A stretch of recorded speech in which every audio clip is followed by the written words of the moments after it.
Good morning बेटा आप सभी को। तो आज स्टार्ट कर रहे हैं बेटा। कल आप लोगों को याद हो हमने एक टॉपिक स्टार्ट किया था जिसको आधा ही छोड़ दिया था हमने, और टॉपिक था elevation and boiling point. Elevation and boiling point.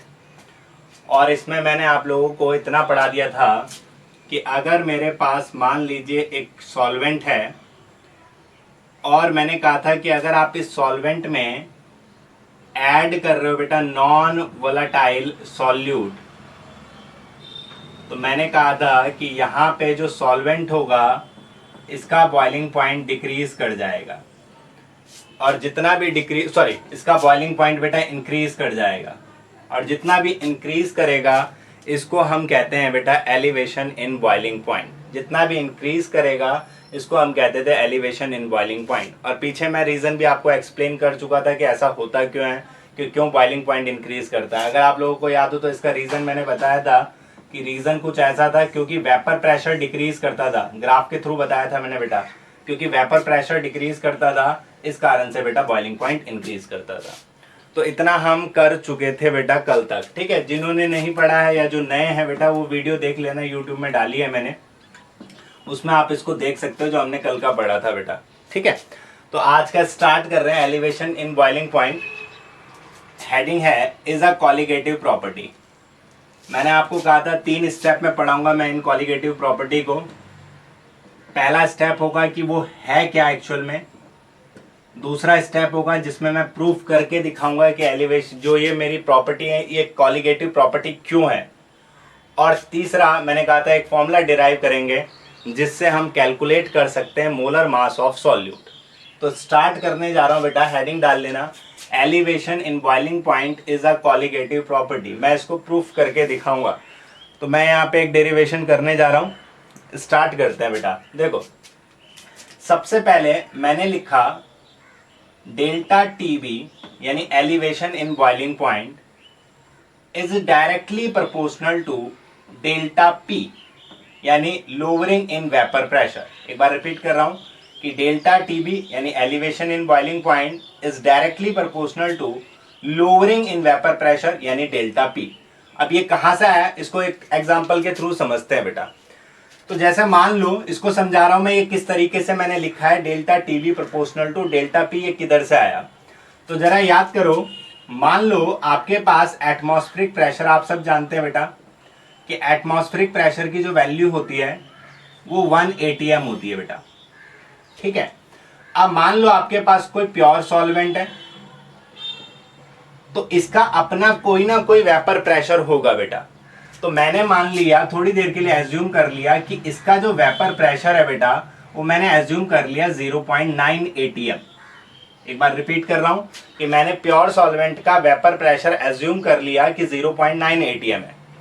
तो अब आप याद करो, मैंने बॉइलिंग पॉइंट की कल डेफिनेशन आप लोगों को बताई थी कि बॉइलिंग पॉइंट वो टेम्परेचर होता है जिसपे vapour pressure of liquid is equal to हो जाता है बेटा एटमॉस्फेरिक प्रेशर। एक बार रिपीट कर रहा हूं कि बॉइलिंग पॉइंट वो टेम्परेचर था बेटा जिसपे vapour pressure of liquid is equal to था एटमॉस्फेरिक प्रेशर। अब जरा इसको समझो। तो आपने क्या करा, मान लो इस प्योर सॉल्वेंट को गर्म करना स्टार्ट किया। अब गर्म करोगे तो बेटा इसका वेपर प्रेशर इंक्रीज करेगा, और इंक्रीज करेगा तो 0.9 atm से बढ़ते बढ़ते बढ़ते एक टाइम ऐसा आएगा जब ये 1 atm हो जाएगा। जैसे वो 1 atm होगा तो वहां पे हम टेम्परेचर को नोट कर लेंगे, वो टेम्परेचर मेरा बॉइलिंग पॉइंट होगा। ये बात कल भी बताई थी बेटा। तो मान लो थोड़ी देर के लिए एज्यूम कर लो कि ये जो बॉइलिंग पॉइंट है बेटा, ये जो बॉइलिंग पॉइंट है ये 373 केल्विन है। ये जो बॉइलिंग पॉइंट है 373 केल्विन है। अब मेरी बात को समझना। अब याद करो बेटा, कल बताया था डेल्टा टीबी के बारे में बताया था, boiling point of solution minus boiling point of solvent. जबकि बेटा डेल्टा पी के बारे में मैंने आपको बताया था vapour pressure of solvent minus vapour pressure of solution. इन दो चीजों को दिमाग में बैठा के रखना, और हम इस वाले कंक्लूजन में पहुंचना है बेटा कि delta TB proportional to delta P कैसे लिखा। तो अब मान लो, ओके बेटा सुनिधि तेरा नेट इशू हो रहा है, औरों का भी हो रहा है बेटा। ना। ठीक है बेटा, सुनिधि एक बार लेफ्ट करके चला ले जरा। तो मान लो बेटा कि आपने इसके अंदर नॉन वोलेटाइल सॉल्यूट ऐड किया, मान के चलो आपने इसके अंदर नॉन वोलेटाइल सॉल्यूट ऐड किया और आपने एक सॉल्यूशन बनाया बेटा, एक सॉल्यूशन बनाया जिसको मैं कह रहा हूं बेटा सॉल्यूशन फर्स्ट। अब आप लोग याद करो, मैं पढ़ा चुका हूं बेटा पहले कि जब भी आप नॉन वोलेटाइल सॉल्यूट ऐड करते हो तो वेपर प्रेशर डिक्रीज करता है बेटा। तो बेटा सॉल्वेंट का वेपर प्रेशर था 0.9 एटीएम, अब आपने उसमें कोई चीज ऐड करा तो आपको पता है वेपर प्रेशर डिक्रीज कर गया होगा। तो थोड़ी देर के लिए एज्यूम कर लो कि यह हो गया 0.8 एटीएम, थोड़ी देर के लिए एज्यूम कर लो कि यह हो गया 0.8 एटीएम।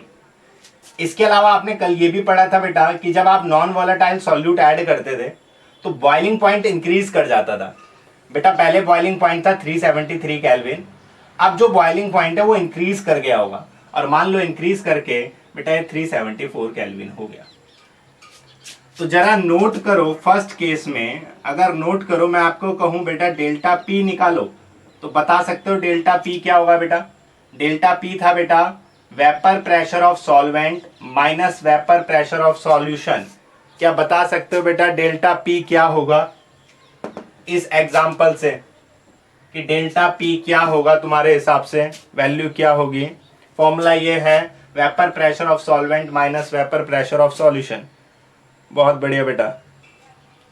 आलोक रतुड़ी एक कैसे होगा बेटा, और कोई बताएं बेटा। रांगण कितना होगा बेटा डेल्टा पी 0.1, ऑब्वियसली बेटा 0.1 एटीएम होगा। नोट करो सॉल्वेंट का वेपर प्रेशर था 0.9, ये है 0.8, कितना डिक्रीज हो गया बेटा 0.1। अब मैं आपसे पूछता हूं बेटा डेल्टा टीबी कितना होगा। डेल्टा टीबी का फॉर्मूला है बेटा T solution minus T solvent, यानी boiling point of solution minus boiling point of solvent. तो जल्दी से बताओ जरा कितना आएगा। ऑब्वियसली बेटा 1 आएगा। तो आप नोट करो बेटा इस केस में जो इंक्रीज हुआ वो 1 केल्विन हुआ, राइट। अब मान लो आपने ना और ज्यादा सॉल्यूट ऐड करा, थोड़ी सी खुजली हुई हमें और हमने क्या करा और ज्यादा सॉल्यूट ऐड कर दिया बेटा, और ज्यादा सॉल्यूट ऐड किया तो ये बन गया बेटा सॉल्यूशन सेकंड। अब सोच के देखो बेटा अगर आपने और ज्यादा सॉल्यूट ऐड किया है तो इसका मतलब वेपर प्रेशर ना और डिक्रीज कर गया होगा। तो थोड़ी देर के लिए एज्यूम कर लो कि वेपर प्रेशर डिक्रीज करके बेटा 0.7 हो गया। फिर से रिपीट कर रहा हूं, आपने और ज्यादा नॉन वोलेटाइल सॉल्यूट ऐड किया, अगर आपने और ज्यादा नॉन वोलेटाइल सॉल्यूट ऐड किया तो वेपर प्रेशर और डिक्रीज कर गया होगा, और वो डिक्रीज करके मान लो 0.7 एटीएम हो गया, और बॉइलिंग पॉइंट भी आपको पता है बेटा इंक्रीज कर जाएगा, और वो इंक्रीज करके एज्यूम कर लो बेटा 375 केल्विन हो गया। तो मैं आपसे फिर से सेकंड केस में पूछता हूं बेटा कि सेकंड केस में मैं आपसे पूछता हूं कि डेल्टा पी की वैल्यू बताओ और डेल्टा टीबी की वैल्यू बताओ। जल्दी से डेल्टा पी की वैल्यू बताओ इस केस में और डेल्टा टीबी की वैल्यू बताओ इस केस में।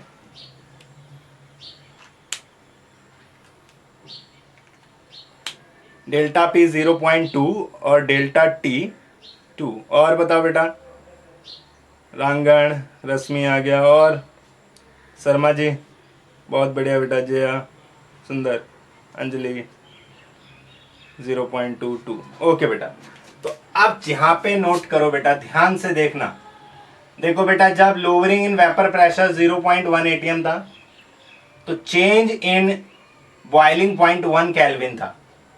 फिर आपने नोट किया जैसे डेल्टा पी की वैल्यू इंक्रीज हुई 0.1 से ये 0.2 हुआ, तो आप नोट करो जो डेल्टा टीबी की वैल्यू है वो भी 1 केल्विन से 2 केल्विन हो गई। मतलब क्या समझा मैं ये समझा कि अगर डेल्टा पी इंक्रीज करा तो इसका मतलब ये होगा बेटा डेल्टा टीबी भी इंक्रीज कर गया, और इसी को हम कहते हैं कि अब ये दोनों क्वांटिटी जो होगी ना बेटा वो एक दूसरे के डायरेक्टली प्रोपोर्शनल होगी। इस एग्जांपल से आपको दिख रहा होगा कि जब डेल्टा पी की वैल्यू इंक्रीज करी तो बेटा डेल्टा टीबी की वैल्यू भी इंक्रीज कर गई, और इसी बेस पे मैंने कहा कि delta TB is directly proportional to delta P. क्या ये बात समझ में आई बेटा? मैंने कैसे लिखा delta TB directly proportional to delta P इस एग्जांपल से। ओके बेटा, कोई है जिसको डाउट है तो पूछ लो बेटा, फिर मैं आगे बढ़ता हूं। किसी को डाउट है तो पूछ लो। गौरव रावत, ओके, हाँ ओके, सभी को समझ में आ गया मतलब। ओके बेटा, तो अब मैं मिटा रहा हूँ। तो मेन हमारे लिए ये फर्स्ट है, जिसमें मैंने लिखा है delta TB proportional to delta P. अब याद करो, हमने पीछे एक डेरिवेशन करा था और एक फॉर्मूला निकाला था, तो आप मेरे साथ उस फॉर्मूले को लिख सकते हैं। P naught minus P S upon P naught is equal to W1 upon M1 into M2 upon W2। ये पीछे हम कर चुके थे बेटा। P naught minus P S upon P naught is equal to W1 upon M1 into M2 upon W2। अब याद करो, साथ में हमने ये भी पढ़ा था बेटा, P naught minus P S को ही हम डेल्टा पी से डिनोट करते थे बेटा, लोअरिंग इन वेपर प्रेशर। तो मैंने P naught minus P S को हटा के डेल्टा पी लिख दिया, और इस पी नॉट को बेटा मैं इस साइड लेके आ गया। तो ये मेरा पी नॉट इस साइड आ गया, और इस पी नॉट के साथ बेटा मैंने M2 को ले लिया। पी नॉट को इस तरफ ले गया और इस पी नॉट के साथ मैंने M2 को ले लिया। तो बाकी मेरा क्या बच जाएगा, नोट करो बेटा, W1 बच जाएगा, M1 बच जाएगा और W2 बच जाएगा। P naught minus P S को मैंने डेल्टा पी लिख दिया, पी नॉट को मैं उस तरफ लेके गया, पी नॉट के साथ मैंने M2 लिख दिया बेटा। अब मैंने इसमें अपनी तरफ से 1000 से डिवाइड किया और 1000 से मल्टीप्लाई किया। ऐसा क्यों कर रहा हूं, आगे आपको समझ में आ जाएगा कि 1000 से मल्टीप्लाई और डिवाइड क्यों किया जा रहा है। अब नोट करो बेटा, ध्यान से समझना। अब ये वाली जो क्वांटिटी है ना, अगर मेरे पास एक सॉल्वेंट फिक्स्ड हो, फॉर अ फिक्स्ड सॉल्वेंट, या बोलूं फॉर अ पर्टिकुलर सॉल्वेंट, अगर मुझे मान लो सॉल्वेंट पता हो, तो ध्यान से समझना, तो होगा क्या कि उसका जो वेपर प्रेशर होगा बेटा वो कांस्टेंट होगा। एक प्योर लिक्विड का जो वेपर प्रेशर होता है वो हमेशा कांस्टेंट होता है।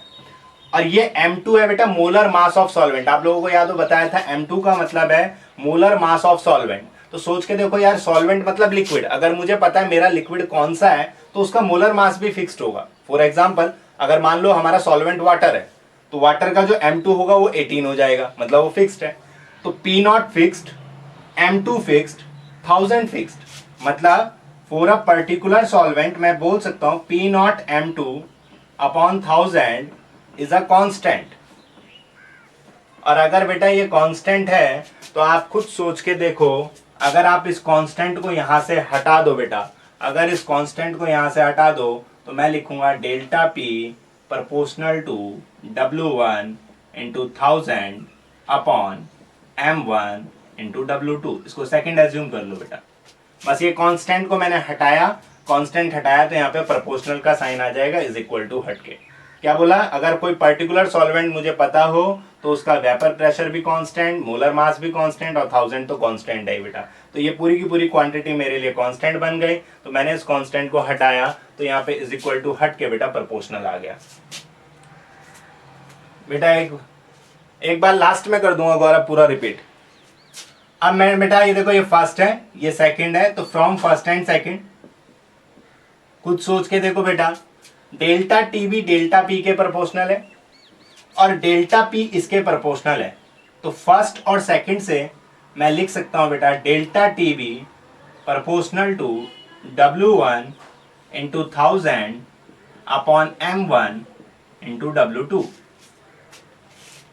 Delta TB proportional to W1 into 1000 upon M1 into W2। अब आपको पता है बेटा, प्रोपोर्शनल का साइन हटाना है तो मुझे एक कांस्टेंट लेके आना पड़ेगा बेटा। तो यहाँ पे कांस्टेंट को डिनोट करते हैं K से और उसके बेस पे लगा देते हैं B। इसको पढ़ा जाता है बेटा molar elevation constant, molar elevation constant into W1 into 1000 upon M1 into W2।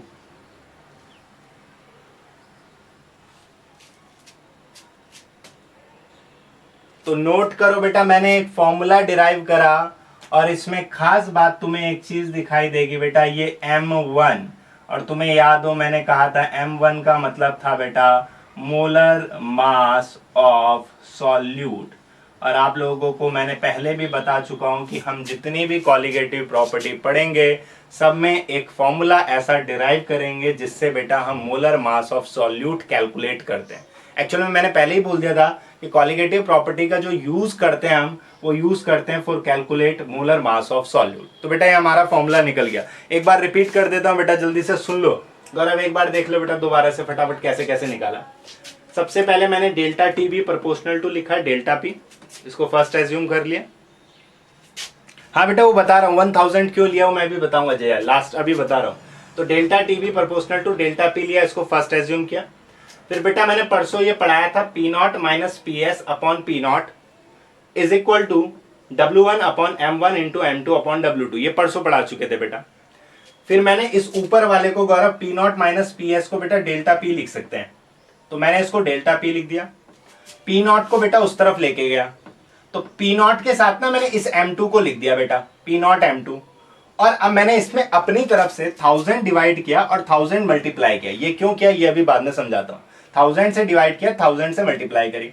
अब मान ले बेटा अगर तेरे पास एक फिक्स्ड सॉल्वेंट है ना, मतलब तुझे पता है तू सॉल्वेंट कौन सा ले रहा है, फिक्स्ड हो, तो ऐसे केस में जो उसका वेपर प्रेशर होगा यानी पी नॉट वो कांस्टेंट होगा, M2 यानी उसका मोलर मास कांस्टेंट होगा, 1000 तो कांस्टेंट है, मतलब ये पूरी की पूरी क्वांटिटी बेटा तेरे लिए कांस्टेंट हो गई।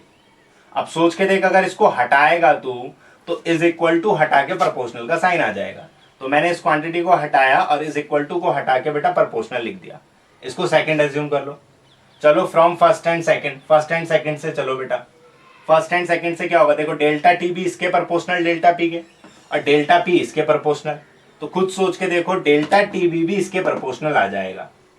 और इसके बाद बस मैंने प्रोपोर्शनल हटाने के लिए इज इक्वल टू लाया, और इज इक्वल टू लाने के लिए बेटा मैंने एक कांस्टेंट लाया जिसको मैंने केबी से डिनोट किया, और इस केबी को बोलते हैं मोलर एलिवेशन कांस्टेंट। जल्दी से बता बेटा गौरव आया कि नहीं आया समझ में? किसी को डाउट हो तो बोल लो बेटा, बस 1000 वाला छोड़ के, 1000 मैं बता रहा हूँ। ओके बेटा अब समझना बेटा। अच्छा इतना देखो, हमारा जो मैंने कहा था ना 3 स्टेप में होगा, तो थर्ड स्टेप कर चुका हूं बेटा मैं। वो जो फॉर्मूला निकालते थे जिससे molar mass of solute calculate किया जाता था, तो अब मैं तुम लोगों को बताने वाला हूं ये 1000 क्यों लेके आया बेटा। जरा ध्यान से समझना कि 1000 लाने का मेन रीजन क्या है। तो उसका रीजन ये है बेटा, पहले लिखना मत, समझ लेना पहले। आप लोगों ने मोलैलिटी का फॉर्मूला पढ़ा होगा। मोलैलिटी का फॉर्मूला है बेटा W1 M1 इंटू W2, याद करो ये केजी में होता था। तो अगर बेटा ये W2 ग्राम में लिया जाए, ध्यान से सुना, अगर ये W2 ग्राम में लिया जाए तो बेटा ऊपर 1000 आ जाता है बेटा। कहने का सीधा सीधा मतलब है मोलैलिटी का फॉर्मूला होता है W1 ग्राम में into 1000 upon M1 into W2 ग्राम में।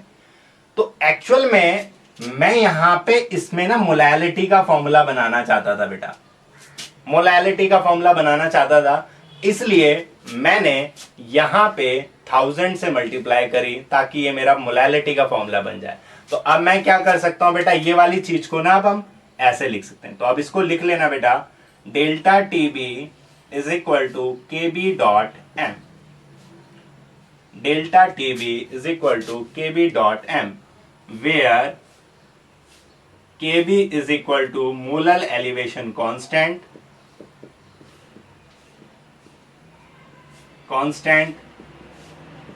और m is equal to molality of solution.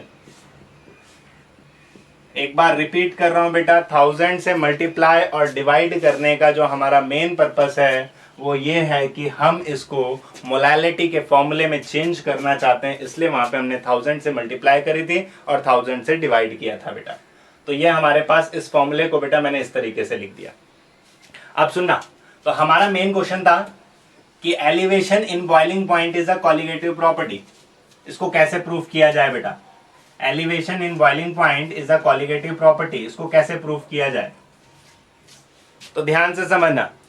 सबसे पहले याद करो बेटा, मैंने कहा था कॉलिगेटिव प्रॉपर्टी का क्या मतलब होता है। मैंने कहा था बेटा कॉलिगेटिव प्रॉपर्टी का मतलब होता है कि सॉल्यूशन की वो प्रॉपर्टी बेटा जो number of particle of solute पे डिपेंड करता है बेटा, जो केवल डिपेंड करता है on number of particle of solute. Number of particle मतलब आप समझ सकते हैं नंबर ऑफ मोल्स। तो अब ध्यान से सुनना, ठीक है बेटा। अब आपने एक फॉर्मूला निकाला और इस फॉर्मूले में आपने देखा डेल्टा टी बी मोलैलिटी पे डिपेंड करता है। डेल्टा टीबी मोलैलिटी पे डिपेंड करता है, और मोलैलिटी की डेफिनेशन क्या है कि number of mole of solute in 1 kg solvent. तो खुद सोच के देखो यार कि अगर मेरा डेल्टा टीबी मोलैलिटी पे डिपेंड कर रहा है, और मोलैलिटी कहती है, मोलैलिटी की डेफिनेशन होती है कि number of moles of solute, मतलब मोलैलिटी क्या इंडिकेट करती है, number of moles of solute को इंडिकेट करती है, जो कि किसके अंदर प्रेजेंट है बेटा, 1 kg सॉल्वेंट के अंदर। तो खुद सोच के देखो यार, अगर डेल्टा टीबी एम पे डिपेंड कर रहा है तो इसका मतलब सीधा सीधा delta TB number of moles of solute पे डिपेंड कर रहा है, और अगर ये number of moles of solute पे डिपेंड कर रहा है तो इसका मतलब delta TB is a colligative property. तो जल्दी से कमेंट करके बताओ ये समझ में आया कि नहीं आया कि कॉलिगेटिव प्रॉपर्टी कैसा है बेटा। ये आ गया? हाँ हाँ भैया, ओके। किसी को कोई डाउट?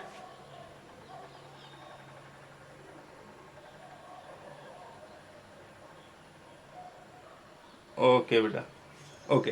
तो लिख देना बेटा, तो लिख देना, इट मीन्स, नेक्स्ट लाइन में लिखना, it means delta TB is depend on molality of solution, that is delta TB is depend on number of mole of solute which dissolve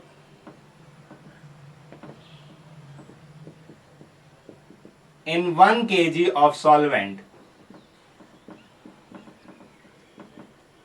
Therefore, delta TB is a colligative property.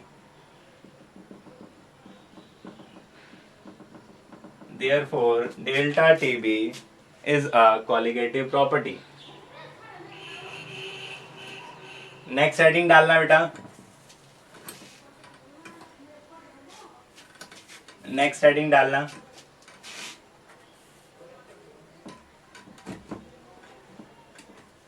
Next heading है elevation, sorry, molal elevation constant, molal elevation constant,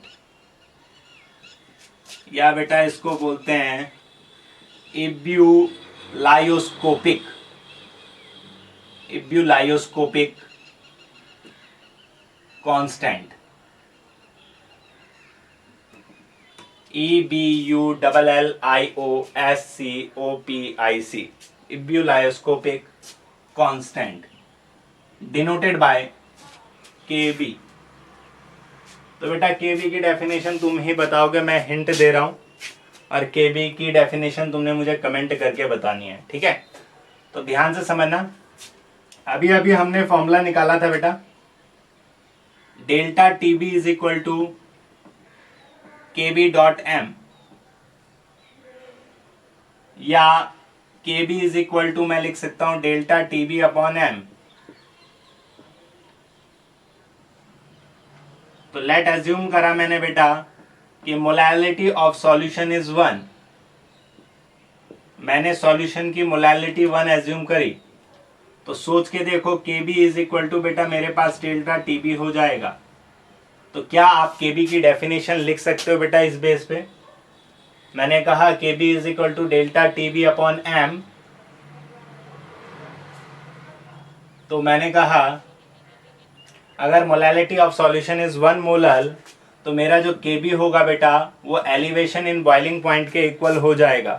तो क्या आप definition लिख सकते हो? जल्दी से definition बताएं अपनी तरफ से क्या होगी। गौरव की डेफिनेशन आई, defined as elevation in boiling point of 1 molal solution. बहुत बढ़िया,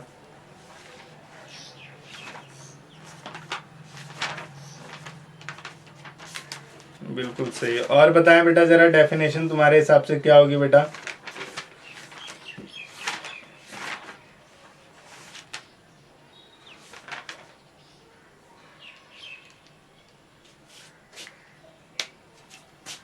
गौरव के अलावा और भी बताएं बेटा।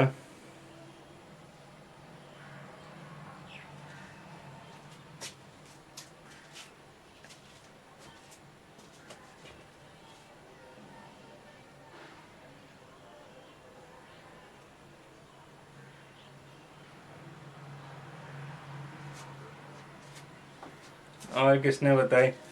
रश्मि Kuliyal, molal elevation constant is defined as elevation in boiling point if molality of solution is 1 molal. बहुत बढ़िया बेटा। और कोई? ठीक है बेटा। और कोई बता रहा है बेटा? जल्दी से बता दो, नहीं तो मैं ही बोल देता हूँ फिर। It is defined as the elevation boiling point 1 molality. बहुत बढ़िया बेटा, सबने सही बोला।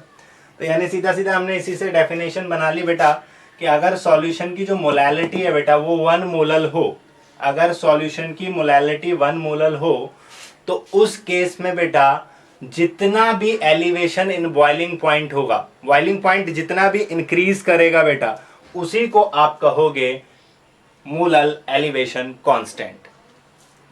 बिल्कुल सही बेटा जयलस्याल। अंजलि बहुत बढ़िया बेटा। तो जल्दी से लिख लो, मैं डेफिनेशन बोल रहा हूं बेटा। Molal elevation constant is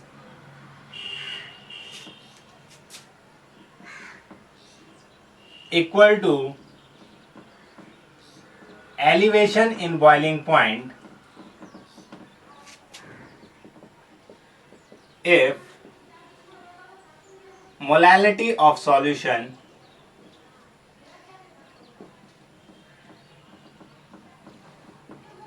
is 1 molal, if molality of solution is 1 molal। Unit की बात कर लेते हैं बेटा। इसकी यूनिट क्या होगी जरा जल्दी से देख लो।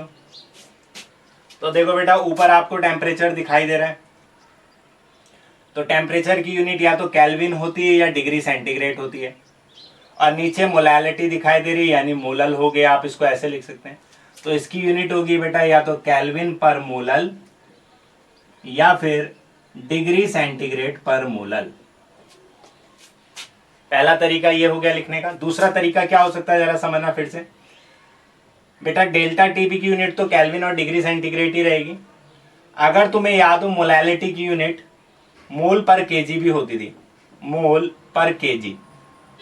तो अगर मैं इसके बेस पे देखूं तो हमारी जो यूनिट बनेगी केल्विन किलोग्राम मोल इनवर्स। एक बार रिपीट कर रहा हूं, मोलालिटी की यूनिट मोल पर केजी होगी, डेल्टा टीबी की यूनिट या तो केल्विन होगी या डिग्री सेंटीग्रेड होगी। तो इस बेस पे जो फॉर्मूला यूनिट बनेगी वो बनेगी केल्विन किलोग्राम मोल इनवर्स या फिर degree centigrade kilogram mole inverse. अब एक क्वेश्चन आप लोगों से पूछ रहा हूं, जरा इस क्वेश्चन का जवाब देना बेटा। बड़ा ही सुंदर क्वेश्चन है।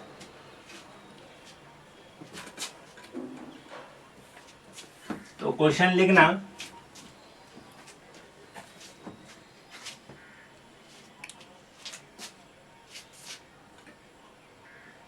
क्वेश्चन है the elevation constant for water, the molar elevation constant for water is 0.52 Kelvin per molal. What does it signify? What does it signify? जरा इसका जवाब दें। क्वेश्चन कुछ ऐसा है कि आपको ये बताया गया है कि वाटर के लिए बेटा जो मोलल एलिवेशन कांस्टेंट है बेटा उसकी वैल्यू ही है, मतलब केबी की वैल्यू बेटा 0.52 केल्विन पर मोलल दे रखी है। तो आपसे क्वेश्चन पूछा हुआ है कि आप इससे क्या समझ रहे हो बेटा, इस स्टेटमेंट से आप क्या समझते हो? अगर वाटर के लिए Kb की वैल्यू 0.52 केल्विन पर मोलल हो तो आप लोग इस स्टेटमेंट से क्या समझते हो? It means it has 0.52 kelvin elevation in boiling point. Jaya का आंसर आया। ओके, और कोई बताए बेटा?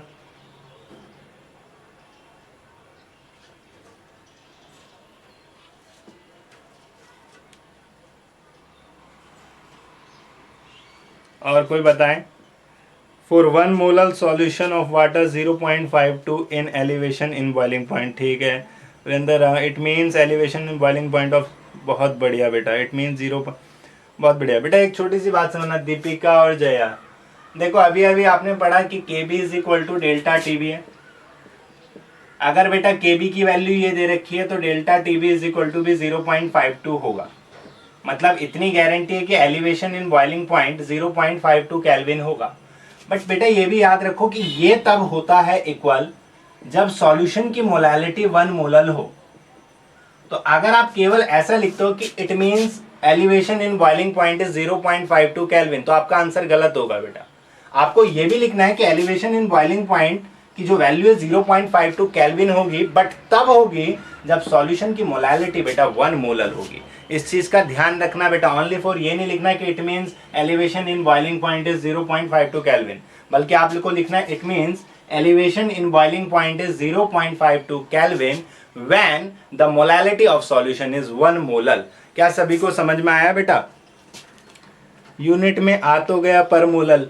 अरे लाटी यूनिट में आ गया पर तो ये पूरा उसका एक्सप्लेन करना है। अच्छा आपने क्या लिखा बेटा? देखिए आप खुद देखो ना, आपने लिखा it means it has 0.52 kelvin molal in elevation. बेटा जब आप एलिवेशन इन बॉइलिंग पॉइंट बोलते हो ना, elevation in boiling point Jaya, तो आप केवल 0.52 केल्विन बोलोगे बेटा। ये temperature elevation in boiling point, इसमें मोलल लगाने का क्या मतलब होता है? 0.52 केल्विन ओनली फॉर ऐसे लिखोगे, मोलल नहीं लिखोगे बेटा जया। तो इस क्वेश्चन को कर लेना, बड़ा अच्छा क्वेश्चन है बेटा ये। एक और क्वेश्चन पूछता हूं, जरा इस क्वेश्चन का जवाब देना बेटा।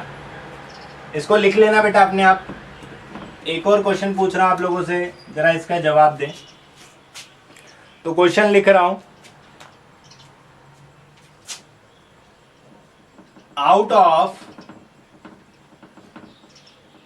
0.1 molal solution of glucose and NaCl respectively, which will have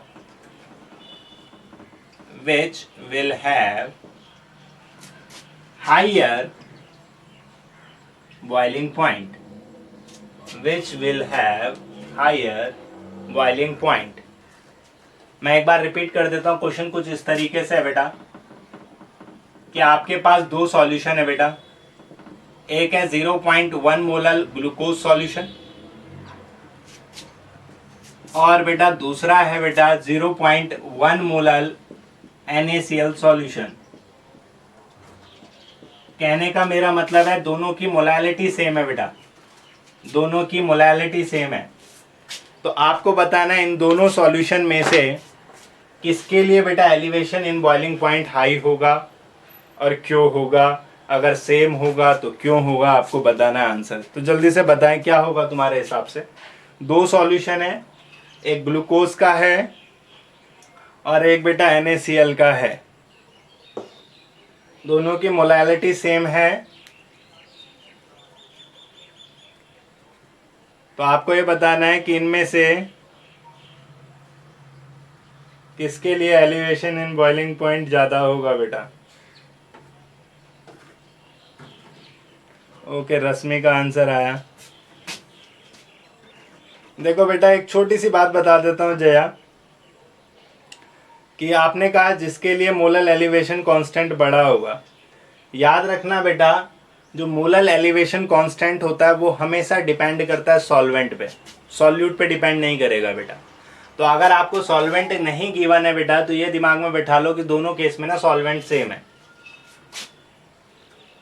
जैसा आप पहला क्वेश्चन भी देखे तो मैंने कहा था कि molar sorry elevation constant for water, water के लिए दिया था बेटा।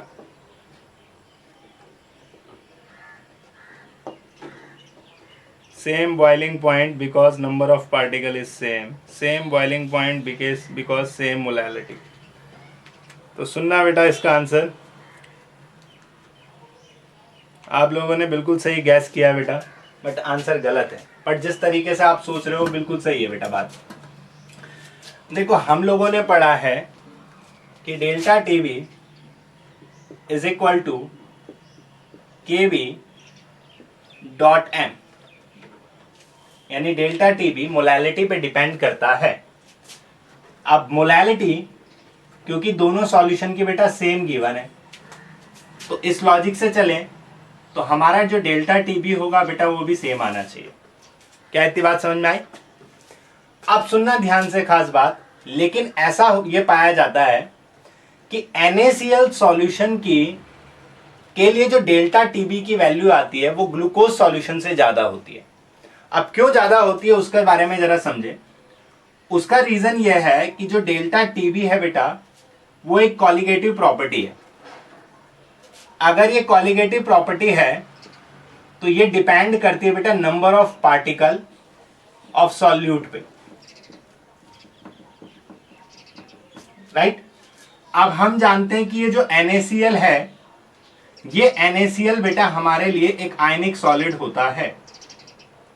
और आयनिक सॉलिड की खास बात ये होती है कि बेटा ये वाटर में डालने पर आयंस में ब्रेक हो जाता है, Na positive and Cl negative में, मतलब ये आयनाइज्ड हो गया बेटा।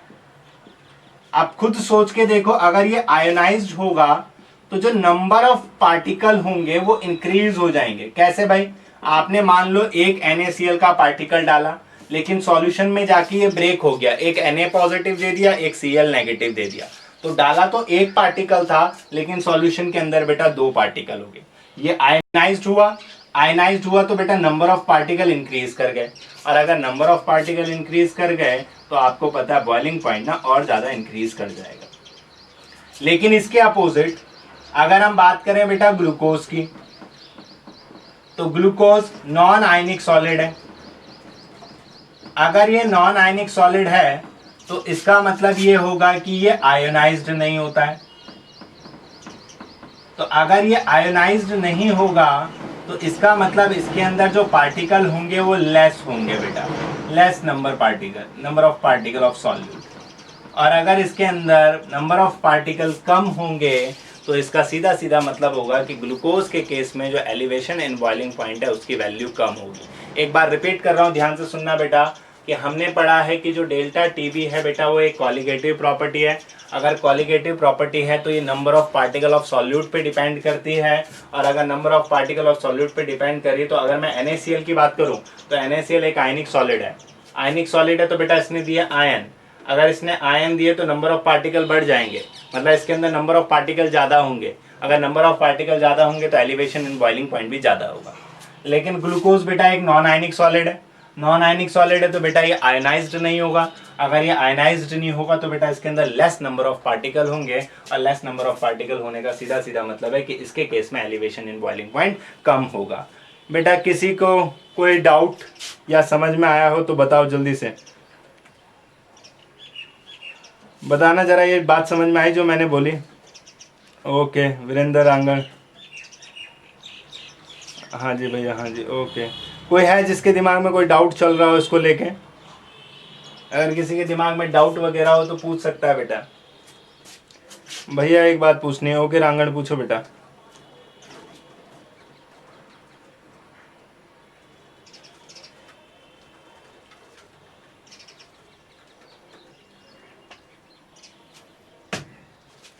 किसी को कुछ पूछना हो तो पूछ लो बेटा। इस क्वेश्चन को कर लेना, बड़ा इंपॉर्टेंट क्वेश्चन है।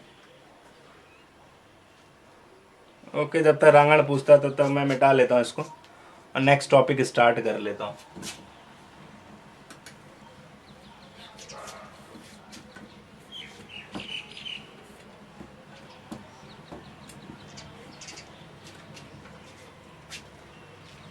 इसको हम NaCl को वोलेटाइल नेचर से रिलेट कर सकते हैं बेटा। NaCl हो चाहे तुम्हारा ग्लूकोज हो, दोनों के दोनों नॉन वोलेटाइल ही होते हैं बेटा।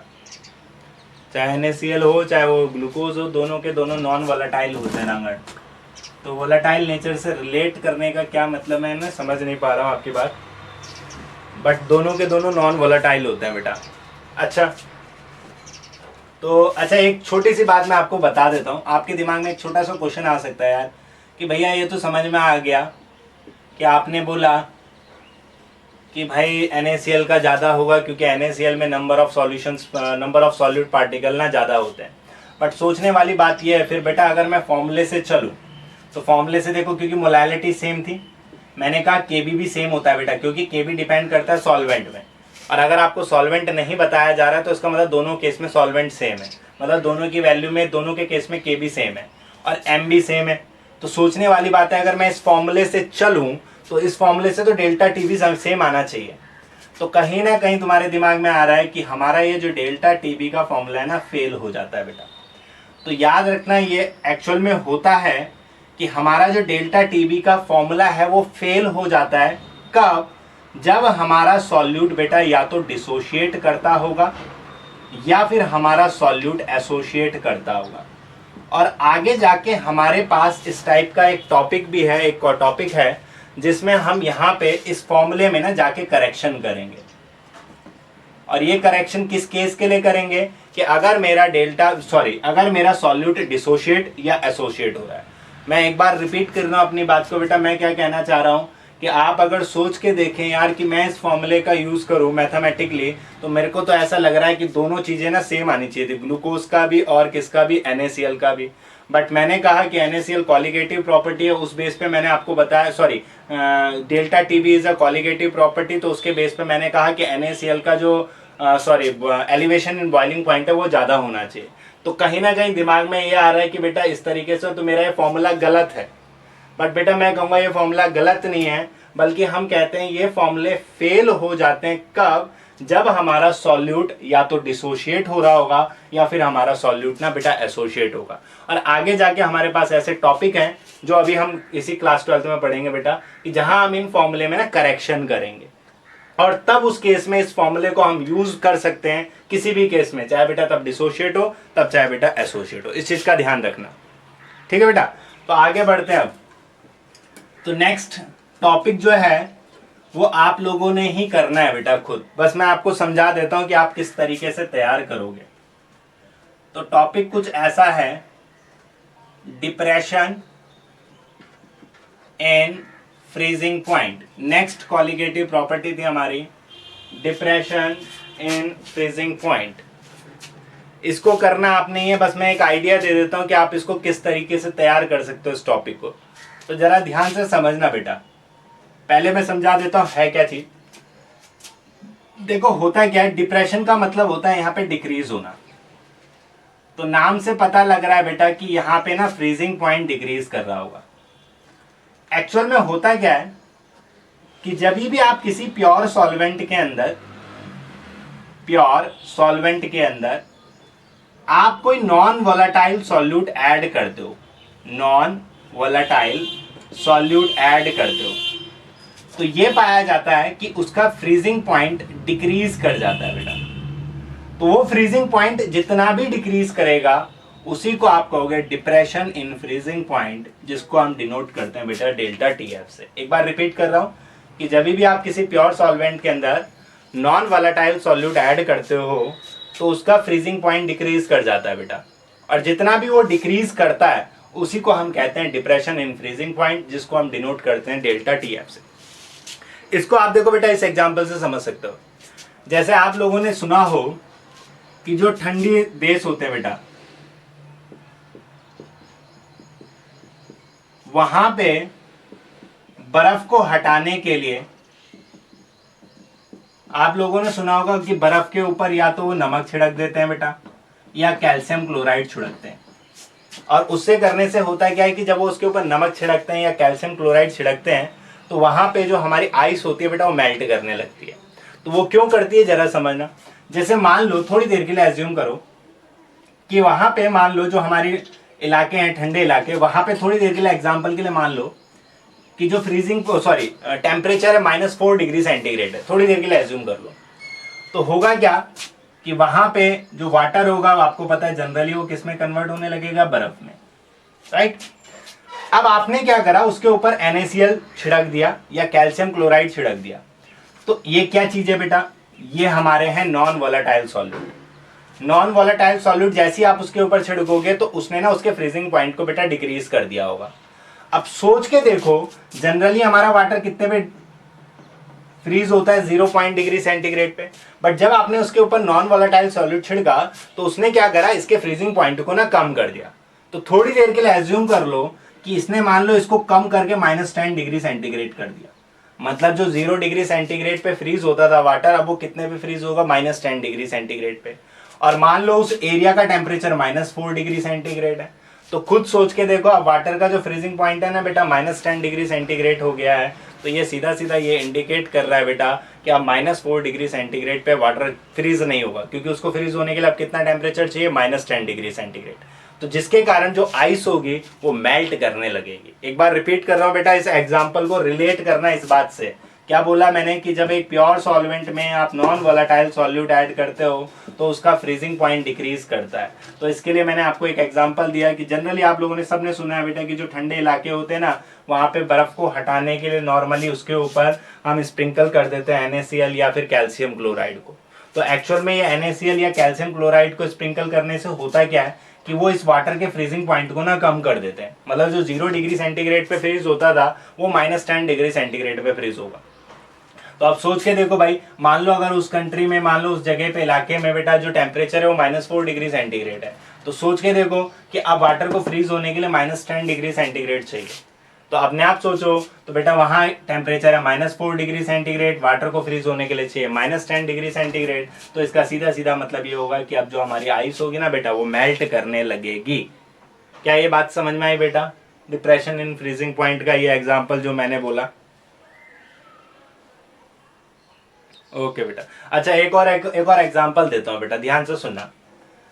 आप लोगों ने फिल्में देखी होंगी बेटा, तो फिल्मों में क्या होता था कि जब हीरो हीरोइन जा रहे होते हैं अपनी गाड़ी लेके बेटा, तो नॉर्मली देखा होगा बीच जंगल में जाके ना गाड़ी खराब हो जाती है, ठीक है। नॉर्मली तब होता था जब गुंडे किडनैप करने वगैरह आते थे, तो गाड़ी जब खराब होती थी तो आपने देखा होगा कि हीरो क्या करता था, वो जो आगे का ढक्कन होता था ना वो खोल के चेक करता था कि गाड़ी के रेडिएटर के अंदर पानी है कि नहीं है, ये चेक करता था। अगर आपने कई फिल्मों में देखा हो, रेडिएटर में पानी चेक करता था बेटा, राइट। और पानी नहीं होता था फिर वो पानी लेने जाता था, और इतनी देर में क्या होता था, हमारा गुंडा जो होता था वो हीरोइन को उठा के ले जाता था, ठीक है। बट हमारे लिए यहाँ पे अभी हीरो हीरोइन नहीं है, मेरे को आपको बस ये समझाना है कि मेन चीज जो है कि ये जो रेडिएटर गाड़ी के अंदर एक पार्ट होता है, इसके अंदर बेटा पानी को भरा जाता है, ठीक है, और उसका काम होता है गाड़ी को ठंडा रखना, गाड़ी के इंजन को ठंडा रखने का काम। अब होता क्या है, प्रॉब्लम ये आती है कि जो ठंडे इलाके होते हैं ना बेटा, वहां पे ये जो पानी है ना बेटा ये फ्रीज होना स्टार्ट कर देता है, और अगर ये पानी रेडिएटर के अंदर फ्रीज हो जाएगा तो ये कन्वर्ट हो जाएगा बेटा आइस में, और आपने पढ़ा होगा बेटा जो आइस का वॉल्यूम होता है वो वाटर के वॉल्यूम से ज्यादा होता है, तो उससे होगा क्या कि ये जो रेडिएटर है उसके फटने का डर रहेगा बेटा। तो इसलिए क्या करते हैं कि रेडिएटर के अंदर का जो पानी है ना बेटा, इस पानी के अंदर ऐड कर दिया जाता है एथिलीन ग्लाइकॉल। एथिलीन ग्लाइकॉल, तो इस एथिलीन ग्लाइकॉल का काम होता है बेटा कि ये इस पानी के फ्रीजिंग पॉइंट को डिक्रीज कर देगा, और ये डिक्रीज इतना ज्यादा कर देता है कि लगभग आप पानी को फ्रीज होने के लिए बेटा -36 डिग्री सेंटीग्रेड का टेम्परेचर चाहिए होता है बेटा। जो पानी 0 डिग्री सेंटीग्रेड पे फ्रीज होता था वो -36 डिग्री सेंटीग्रेड पे फ्रीज होएगा। तो इससे क्या होगा, फिर ठंडे इलाके में जो हमारा रेडिएटर का पानी होगा बेटा वो जमेगा नहीं। और याद रखना, ये जो एथिलीन ग्लाइकॉल है बेटा, जिसने वाटर के फ्रीजिंग पॉइंट को कम किया, इसको बोलते हैं एंटी फ्रीज सब्सटेंस, यानी वो सब्सटेंस जो वाटर के फ्रीजिंग पॉइंट को कम करते हैं बेटा। तो इस एग्जाम्पल से भी मैं आपको ये समझाना चाहता हूं कि जब भी आप एक सॉल्वेंट के अंदर नॉन वोलेटाइल सॉल्यूट ऐड करते हो बेटा, तो वो उसके फ्रीजिंग पॉइंट को हमेशा डिक्रीज कर देते हैं। दोबारा बताना भैया ये एग्जाम्पल पानी फ्रीज क्यों होता है।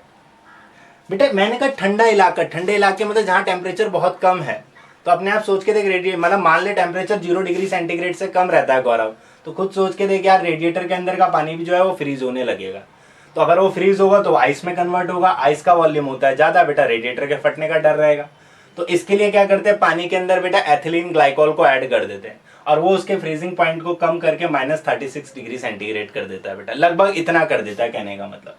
तो ये जो एथिलीन ग्लाइकोल होता है बेटा, इनको बोलते हैं एंटी फ्रीज सब्सटेंस, मतलब वो सब्सटेंस जो वाटर के फ्रीजिंग पॉइंट को बेटा कम कर देते हैं। क्या समझ में आया? ओके बेटा, टार्जन पिक्चर में वो लस्सी डाल देता है, ये पता नहीं यार ये क्या अंशी जैन कौन सी फिल्म बता रहे हैं। ओके बेटा, तो अब सुन लो आपने इसको तैयार कैसे करना है, ध्यान से समझ लो जरा। मैं जल्दी से बता देता हूं आपने क्या क्या लिखना है। बेटा इसको ना बिल्कुल लिखा जाएगा एलिवेशन इन बॉइलिंग पॉइंट के जैसे, बिल्कुल सेम टू सेम वैसे ही नोट बनाना है आपने। वहां पे क्या लिखते थे सुनना, वहां पे लिखते थे कि वह प्योर सॉल्वेंट में नॉन वोलेटाइल सॉल्यूट ऐड करते थे तो बॉइलिंग पॉइंट इंक्रीज करता था। यहाँ पे बस लिखेंगे बेटा फ्रीजिंग पॉइंट डिक्रीज करता है। कहने का मतलब आपने बॉइलिंग पॉइंट को रिप्लेस कर देना है बेटा फ्रीजिंग पॉइंट से, इस चीज का ध्यान रखना। इसके अलावा जहां इंक्रीज आ रहा होगा वहां पे आपने बस डिक्रीज लिख देना है बेटा, जहां जहां इंक्रीज होगा वहां वहां डिक्रीज हो जाएगा। इसके अलावा जब इसमें भी डेरिवेशन करोगे तो बस याद रखना जहां डेल्टा टी बी है वहां डेल्टा टी एफ लिख देना। इसके अलावा जहां के बी दिखाई दे रहा है बेटा उसके वहां पे के एफ लिख देना, और बाकी पूरा डेरिवेशन वही सॉल्व होगा जैसे डेल्टा टीबी के लिए करा था। जैसे आपके पास बेटा डेल्टा टीबी में याद करो फॉर्मूला कुछ ऐसे निकल के आया था, delta TB is equal to K B dot W1 into 1000 upon M1 into W2। तो यहाँ पे डेल्टा TF आ जाएगा और KB की जगह बस बेटा KF आ जाएगा, KB की जगह बेटा बस KF into W1 into 1000 upon M1 into W2। बिल्कुल सेम वही करना है, नोट्स वैसी बनाने। क्या क्या बोला, बॉइलिंग पॉइंट को रिप्लेस कर देना फ्रीजिंग पॉइंट से, जहां इंक्रीज हो रहा है बेटा वहां डिक्रीज कर लेना, डेल्टा टीबी की जगह बेटा डेल्टा टीएफ ले लेना और केबी की जगह बेटा केएफ ले लेना। अब पूरा इसको ऐसे ही करेंगे। इसके अलावा एक छोटी सी बात, केएफ बेटा मोलल डिप्रेशन कांस्टेंट होता है, मोलल डिप्रेशन कांस्टेंट या क्रायोस्कोपिक कांस्टेंट, क्रायोस्कोपिक कांस्टेंट। तो इस पे नोट खुद आपको बनाना है बेटा, किसी को कुछ पूछना हो तो पूछ लो बेटा। समझ में आया कि किस तरीके से नोट्स बनाने हैं आपने इसका?